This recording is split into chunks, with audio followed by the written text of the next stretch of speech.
नमस्कार मित्रांनो, यंदा तुम्हाला टीईटी काढायची आहे का? हा सर्वात महत्त्वाचा प्रश्न आहे. बघा, टीईटी जर तुम्हाला काढायची असेल तर मी स्वतःचा अनुभव तुम्हाला सांगतो. मी 2 वेळेस दोन्ही पेपर क्वालिफाय आहे. 99% विद्यार्थी हीच चूक करतात की त्यांना काय करायचं आहे, एवढ्या कमी दिवसात 14 दिवस तुमच्याकडे शिल्लक राहिलेले आहे. बघा, हा रविवार जाऊन पुढच्या रविवारी तुमचा पेपर राहणार आहे. गोंधळलेल्या स्थितीमध्ये तुम्हाला जर टीईटी काढायची असेल, पास व्हायचं असेल तर ह्या चुका तुम्ही करू नका. कोणत्या चुका असतील ते करायच्या नाही आहे. काय करायचं आणि काय नाही करायचं हे मी तुम्हाला सांगणार आहोत. तत्पूर्वी तुम्ही जर चॅनलवर नवीन आले असेल तर चॅनलला सबस्क्राईब करून घ्या. तुमच्यासाठी मी 14 दिवसाचा प्रोग्राम घेऊन आलेला आहोत. काय करायचं आहे जेणेकरून तुम्ही कमी वेळामध्ये टीईटी पास होसाल. बघा, सर्वात महत्त्वाची गोष्ट आहे, तुम्हाला शॉर्ट नोट्स तर तुम्ही सर्वांनी काढल्या असतील. नाही काढल्या असतील तर अजूनही वेळ गेलेली नाही, काय हरकत नाही. एवढा हप्ता तुम्ही शॉर्ट नोट्सवर भर द्या. शॉर्ट नोट्स तुम्हाला काढाव्याच लागतील जेणेकरून तुम्हाला पुढचा जो हप्ता राहील त्या हप्त्यामध्ये तुम्हाला त्याच्यावर जास्त भर द्यायचा आहे, जेणेकरून तुम्हाला लवकर लवकर ते लक्षात राहील.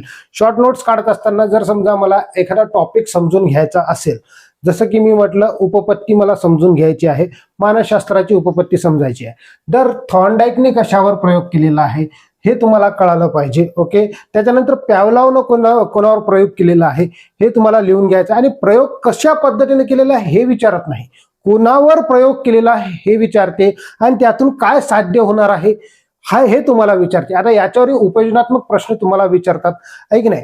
मग तुम्हाला काय काय करायचं आहे मानसशास्त्रामध्ये, किंवा मग काय काय करायचं तुम्हाला इंग्रजी व्याकरणात, काय काय करायचं आहे मराठी व्याकरणात, गणितामध्ये काय करायचं, ह्या सर्व गोष्टीचं नॉलेज मी तुम्हाला देणार आहोत. फक्त थोडा वेळ द्या. बघा, आता तुम्ही म्हणसाल सर हे सर्व काही कॉमनच आहे, याच्या व्यतिरिक्त तुम्ही काय सांगणार आहात? मी जे सांगणार आहोत तुम्ही संपूर्णपणे बघा, जेणेकरून तुमचा रिझल्ट निघेल. माझी अपेक्षा एवढीच आहे की तुमचा रिझल्ट निघला पाहिजे. मला काय नाही, मी तो क्वालिफाय झालेला आहे, मला काही टेन्शन नाही आहे. मी तिसरा बी वेळेस दिलं असतं, परंतु आता कशाला पैसे वेस्ट करायचे, निघालो न क्वालिफाय झालं बस झालं. आता तुमची वेळ आलेली आहे, तुम्हाला कशा पद्धतीने क्वालिफाय करायचं आहे. बघा, शॉर्ट नोट्स तुम्हाला काढायच्या आहे म्हणजे आहेच. आता समजा तुम्हाला शिकायचं आहे, समजा अलंकार शिकायचा आहे. अलंकार शिकत असताना तुम्हाला माहित आहे की जणू गमे वाटे भासी की कशात येते, ते उत्प्रेक्षामध्ये येते. मग शॉर्टकटमध्ये लिहायचं उत्प्रेक्षा, उत्प्रेक्षा आहे की नाही, आणि इथं लिहून घ्यायचं फक्त जणू गमे वाटे भासे आहे की नाही. बस एवढं शॉर्टकट लक्षात ठेवायचं, झालं आपलं एक अलंकार तर इथंच फिक्स झाला. समजलं? यमक तर तुम्हालाच माहित आहे. मग एकाच अक्षराची पुनरावृत्ती होती हे तुम्हाला माहित असायला पाहिजे. अनुप्रास त्याला म्हणतो. एकाच अक्षराची पुन्हा पुन्हा पुनरावृत्ती होती त्याला काय म्हणतो आपण? अनुप्रास. एकच शब्द 2 अर्थांनी वापरतो त्याला काय म्हणतो आपण? हे तुम्हाला पटापट लिहून घ्यायचं आहे. बस एकदम शॉर्टकट मध्ये तुम्हाला ते अभ्यास करायचा आहे. आता तुम्हाला व्याख्या लक्षात राहत नसतील मानसशास्त्राच्या, कशा पद्धतीने लक्षात ठेवायच्या आहे. बघा, तुम्हाला जर म्हटलं अनुभव मिश्रित शास्त्र कोण म्हटलेलं आहे, मानसशास्त्राला अनुभव मिश्रित शास्त्र कोण म्हटलेलं आहे, हे तुम्हाला फक्त लिहून ठेवायचं. अनुभव मिश्रित एवढाच एक शब्द लक्षात लिहून ठेवायचा आहे आणि शॉर्टकटमध्ये त्याला पाठ करून घ्यायचा आहे. बस, काहीही अवघड नाही आहे. जर तुम्हाला माहित आहे की पॅवलॉव हा एक रशियन मानसशास्त्रज्ञ होता, त्यानं कुत्र्यावर प्रयोग केला होता आहे की नाही, कुत्र्यावर प्रयोग केला होता, हे तुम्हाला माहित असायला पाहिजे. खूप महत्वपूर्ण मी तुम्हाला सांगायला लागलो.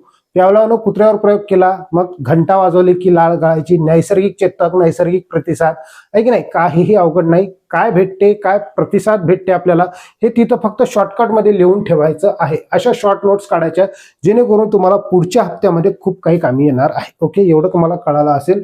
बघा, आणि हाय वेटेज कोणते आहे टॉपिक्स हे तुम्हाला सर्वात पहिले माहीत असायला पाहिजे आणि माहिती झाली असतील. परंतु बघा, मी तुम्हाला आत्ताच एक लेक्चर घेतलं होतं प्रतिमाने. प्रतिमाने ओके, बघा, अध्यापन प्रतिमाने आपण त्याला म्हणत असतो. आता हे 22 प्रतिमाने आहेत. हे 22 प्रतिमाने तुम्हाला लक्षात ठेवायचे आहे. मग ह्या 22 प्रतिमानातूनही काय विचारतात जास्त वेळेस ते तुम्हाला लक्षात ठेवायचं आहे की नाही. पृच्छ प्रतिमान कोणाचा आहे? रिचर्ड सचमनचा आहे. हे लक्षात ठेवायचं, शॉर्टकटमध्ये लिहून ठेवायचं आहे तुम्हाला आहे की नाही. हे 22 प्रतिमाने मी तुम्हाला आत्ताच लेक्चर घेतलं होतं थोड्या वेळापूर्वी, आणि यामध्ये 22 प्रतिमानापैकी तुम्हाला 3 ते 4 प्रतिमानावर प्रश्न विचारले होते पेपर क्रमांक 2 मध्ये. मग हे तुम्हाला टॉपिक्स कळाले पाहिजे. हाय व्होल्टेज टॉपिक्स कोणते आहे? हाय व्होल्टेज टॉपिक्स जर तुम्हाला कळाले, जास्तीत जास्त विचारले जाणारे उपपत्त्या, बऱ्याचशा जणांना उपपत्त्या आहे. आता बघा, पहिले कसं होतं, उपपत्त्या कोण लिहिल्या याच्यावर प्रश्न जास्त होते, कोणती उपपत्ती मांडली याच्यावर प्रश्न होते. आता उपयोजनात्मक त्यांनी सांगितलेलं की आम्ही उपयोजनात्मक भागावर प्रश्न विचारेल, म्हणून तुम्हाला उपयोजनात्मक प्रश्न जर पाठ करायचे, पाठ नाही करायचे, तिथं फक्त तुम्हाला थोडंसं तर्क लावायचं आहे. तर्क लावायचा म्हणजे काय, थोडंफार जर तुम्ही वाचून घेतलं की आपोआप तुम्हाला त्याच्यातला पॅटर्न कळते. आणि पॅटर्न कळायच्या बाद बघा, जर मी म्हटलं असं तुम्हाला की आपल्याला समजा आता एक जनरल गोष्ट आहे, विद्यार्थ्यांना जर एखादी सवय लावायची आपल्याला, तर कोणत्या आपण उपपत्तीनुसार सवय लावणार आहोत. चांगली सवय, किंवा मग जेवण झाल्याच्या बाद हात धुणे आहे की नाही, किंवा मग जेवणापूर्वी हात धुणे, ही सवय आपल्याला लावायची आहे. तर कोणती अशी उपपत्ती आहे ज्यानेकरून आपण त्याला ही सवय लावी, तर ही कोणती आहे, तर अभिजात अभिसंधान उपपत्ती आहे की नाही. त्याच्यानंतर बघा, स्किनर यांनी काय केलं होतं, साधक अभिसंधान उपपत्ती. समजलं, ते आपल्याला सवय लावण्यासाठी आहेत आहे की नाही. कशासाठी आहे, तर सवय लावण्यासाठी आहेत, हे लक्षात ठेवायचं आहे.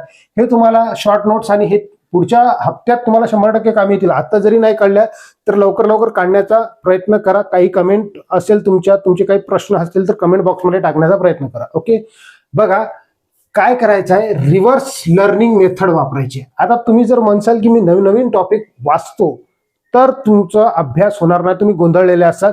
जे पहिलेच हातात आहे तेही घालून बसणार. तर पहिले काय करायचं आहे, रिव्हर्स लर्निंग मेथड वापरायची. म्हणजे जेणेकरून आता तुम्हाला काय करायचं आहे, पहिले जे जुनं तुम्ही वाचलं होतं त्याला पहिले ग्रॅप करून घ्या. आपल्याजवळ जेवढं नॉलेज पहिलेच होतं त्याला चांगल्या पद्धतीनं पक्क करा, आणि शेवटच्या दिवसात तुम्ही नवीन नवीन थोडंफार वाचण्याचा प्रयत्न करा. जास्त डीपमध्ये जायचं नाही. रिव्हर्स लर्निंग मेथड तुम्हाला वापरायची आहे 100%.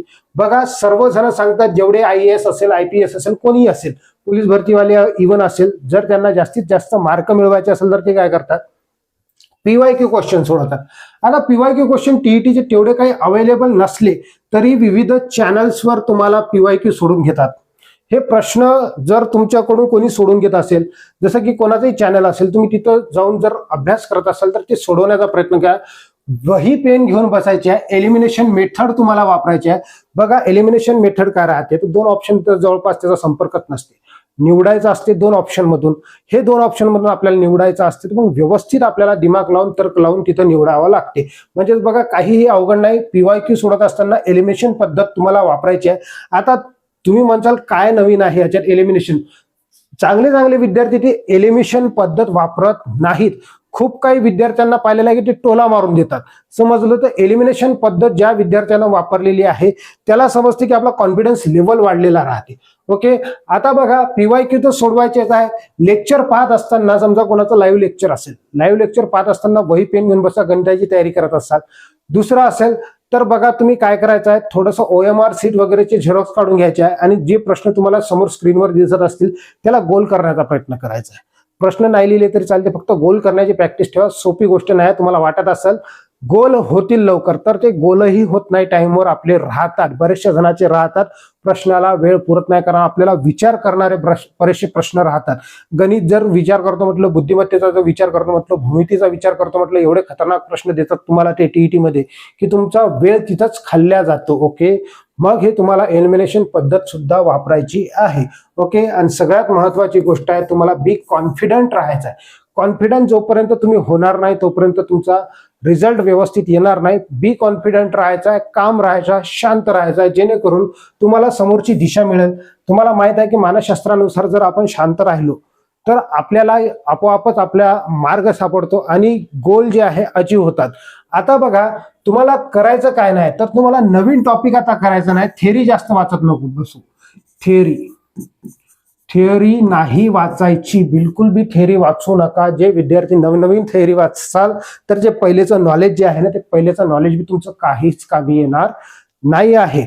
मग बघा, आता जास्त लिखाण करू नका. शॉर्ट मध्ये वाचत असताना मी तुम्हाला सांगितलं की आता मला उत्प्रेक्षा जर अलंकार वाचायचा असेल तर मी हे 4 शब्दच लिहिन, बाकी काहीही वाचणार नाही. तिथं आपोआप आपल्याला लक्षात येते. मला जर श्लेष अलंकार वाचायचा आहे तर मी काय म्हणणार की एकच शब्द 2 अर्थाने वापरतो, एवढंच लिहून ठेवायचं आहे. एकदम शॉर्टकट. इंग्लिशलाही तेच, मराठीलाही तेच, अशा पद्धतीनेच आहे की नाही, हे लिहून ठेवायचं आहे. चेतना गुणोक्ती कशाला म्हणतात, की ज्याच्यामध्ये एखाद्या म्हणजे निर्जीव वस्तूमध्ये सजीव असल्याप्रमाणे ते वर्तन करत असेल, असं काही इमॅजिनेशन असेल तर त्याला आपण काय म्हणत असतो, चेतना गुणोक्ती आहे की नाही. हे लक्षात ठेवायचं आहे, काही अवघड नाही. तुम्हाला आता समजा टेन्स लक्षात ठेवायचं. टेन्स तर तुम्हाला शॉर्टकटमध्ये म्हणजे कसं आहे, V1 V2 V3 हे लक्षात ठेवायच्या पटापट. आता बघा, तुम्हाला डायरेक्ट इनडायरेक्ट जर सोडवायचं असेल तर तुम्हाला काय करायचं आहे, डॅटचं धिसचं डॅट होते आहे की नाही, प्रिव्हियस इयर. बघा आता समजा जर मी म्हटलं नेक्स्ट डे तर काय होईल, तर आता समजा नेक्स्ट डे असेल तर डे बिफोर, किंवा मग तुम्हाला काय होते ते लक्षात ठेवायचं. येस्टरडे असेल तर डे बिफोर होते हे लक्षात ठेवायचं आहे की नाही. लास्ट डे असेल तर डे बिफोर होते हे लक्षात ठेवायचं. काही अवघड नाही त्याच्यामध्ये, तुम्ही व्यवस्थित अभ्यास करू शकता, 100% होऊ शकते. एवढ्या मेथडचा तुम्हाला उपयोग करायचा आहे. थेरी आता बिलकुलही वाचू नका, नवनवीन काहीही करू नका, बुक्स बोलवू नका, वाचू नका. हा 4 ते 4 ते 7 किंवा 8 पर्यंतच्या सर्व बुक्स शॉर्टकटमध्ये वाचण्याचा प्रयत्न करा. विशेष म्हणजे 4थीचा इतिहास तुम्हाला खूप काही विचारतो, 6वीचा इतिहास तुम्हाला विचारतात. त्याच्यामध्ये बघा भूगोलाचे प्रश्न कशावर येतात, तर भूगोलाचे येतात प्रमाण वेळ, त्याच्यानंतर नकाशावर प्रश्न येतात, समुच्चता रेषा कशासाठी दर्शवली जाते, हे असे अमावस्या कधी होते, पौर्णिमा कधी होते, त्याचा इफेक्ट काय होतो, प्रमाण वेळ कशाला म्हणतात, याच्यावर प्रश्न विचारतात. नाही तर तुम्हाला मग बघा त्याच्यामध्ये आणखी दगडी कोळसा हे कुठं भेटते हे विचारतात, किंवा मग कोणता नॅशनल हायवे कुठून गेलेला आहे, हे असे प्रश्न तुम्हाला विचारतात. मग नदी प्रणाली कधी कधी विचारतात. जास्त काही डीपमध्ये विचारत नाही, परंतु ते तुम्हाला जे अभ्यासक्रम पोलीस भरती राहते ते जास्त नाही करायचा. तुम्हाला शिक्षकाच्या दृष्टिकोनातून तुम्हाला अभ्यासक्रम जास्त करायचा आहे. ओके, चला आजचा हा टॉपिक तुम्हाला कळाला असेल. तुम्ही सेल्फ कॉन्फिडंट राहा आणि या वेळेस तुमचा रिझल्ट 100% चांगला येऊ अशी ईश्वरचरणी प्रार्थना करतो. हा व्हिडिओ इथं संपला. जर तुम्ही चॅनलवर नवीन आले असाल, चॅनलला सबस्क्राईब करा. कोणताही प्रॉब्लेम आल्यास तुम्ही कमेंट बॉक्समध्ये कमेंट करा, जेणेकरून मला तुम्हाला सुचवता येईल काहीतरी विशेष. ओके, भेटूया आपण समोरच्या व्हिडिओमध्ये. धन्यवाद.